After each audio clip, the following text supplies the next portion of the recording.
Now keep in mind, when the struggle costs something, we are closer than ever in fellowship with Jesus Christ.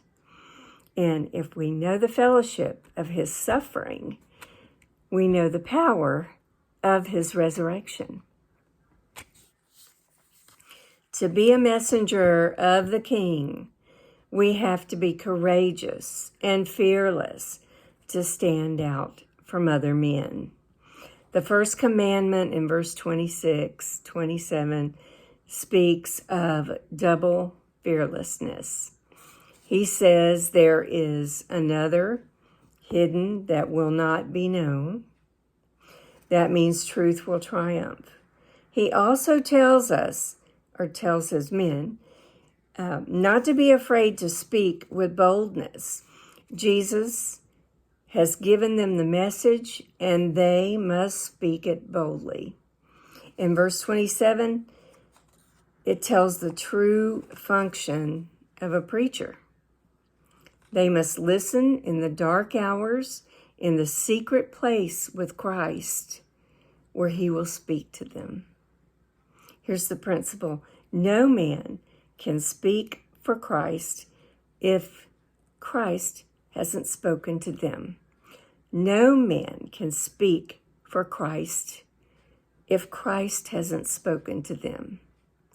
No man can speak for Christ if Christ hasn't spoken to them.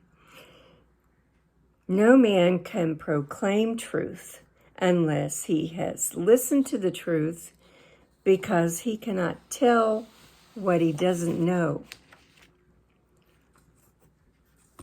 In verses 26 through 31, this commandment, in verse 28, no punishment by man can compare with the ultimate fate of one who is guilty of infidelity and disobedience to God. True, a man can kill a body, but only God can condemn a man to death of the soul. Some people believe in conditional immorality. The Jews knew the fear of God. Some know it as holy fear. They were always sure that in relation to God, there was fear and love. Fear God, love God. The law says both. Our fear is not that God will punish us, but that we may grieve the love of God. God is love, but God is also holy. He is holiness. God is God, and there has to be a place in our hearts and in our thoughts for the love that answers God's love, and the reverence, the awe, and the fear that answers God's holiness. This passage also tells us there are worse things than death. Disloyalty is one of them. Disloyalty makes a man guilty, and the expense of dishonor makes life intolerable.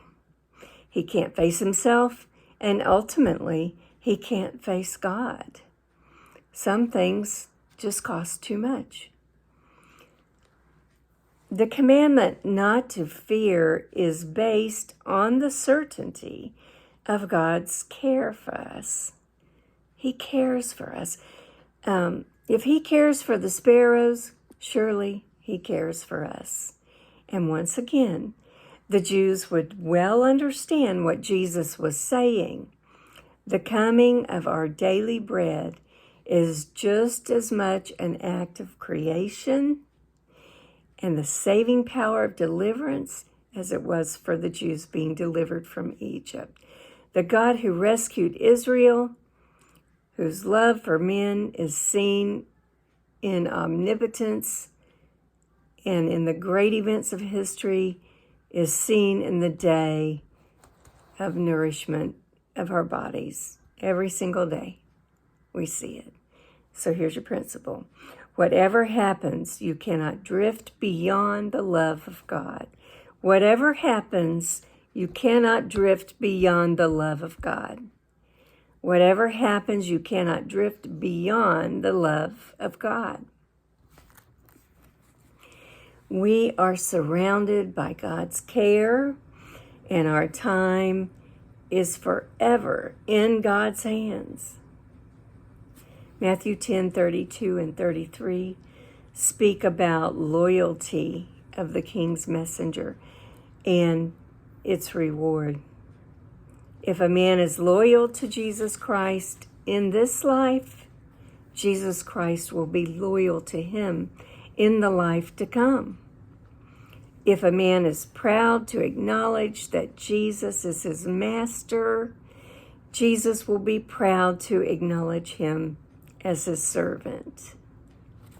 If there had been men and women in the early church who faced death and agony, refusing to deny their master, if it hadn't been for them,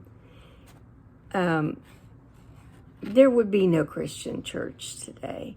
The church today is built on unbreakable loyalty of those who held fast to the faith. Their loyalty was unbreakable. Ours should be as well. The Christian can never escape the duty of being different from the world. It's not our duty to be conformed to the world. It's our duty to be transformed from it. Life brings opportunities to speak the word for Christ again and again.